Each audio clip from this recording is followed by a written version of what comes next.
una vegada un arbre. A les seves branques hi vivia un ocell i també una corona.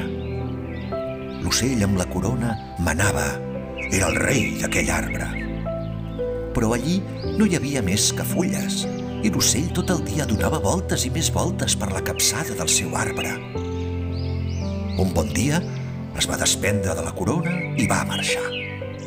I així va deixar lliure l'arbre. Hi havia una vegada un bosc, un altre bosc amb els seus arbres, i en ells hi vivien ocells, cadascú amb la seva corona.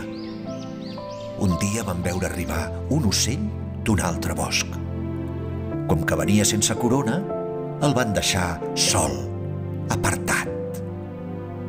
I l'ocell va marxar desconcertat al seu arbre, a la recerca de la corona. I en tornar amb la corona, ningú es va fixar en ell. Finalment, va poder restar en pau i anar i venir segons li venia de gust. Hi havia una altra vegada un bosc, i al costat d'ell hi havia un altre bosc, en el qual hi vivien més arbres. També allà hi vivien ocells, però aquesta vegada amb barrets.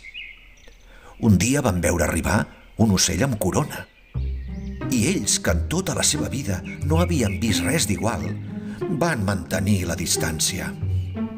I per obligar-lo a fugir, van llançar-li els seus barrets. L'ocell es va espantar. Va atrapar al vol un barret i va tocar el dos sense pensar-s'ho.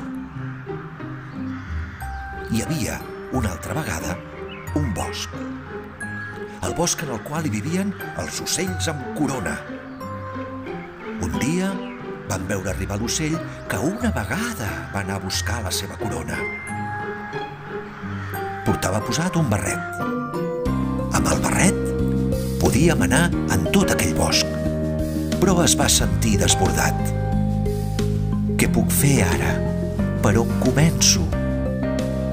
Així doncs es va treure el barret, va llançar ben lluny la corona i tot el bosc el va imitar. I ara, per última vegada, hi havia una vegada un bosc. En el bosc hi vivien arbres i ocells, i corones i barrets, i qui sap? Potser arbres amb ocells, i barrets amb corona, i ocells amb els seus ocells, i arbres amb la seva corona, i barrets amb el seu ocell, i corones amb el seu barret, i corones amb corona, i ocells sense més. I ara què succeirà? Perquè pot passar de tot, mai se sap.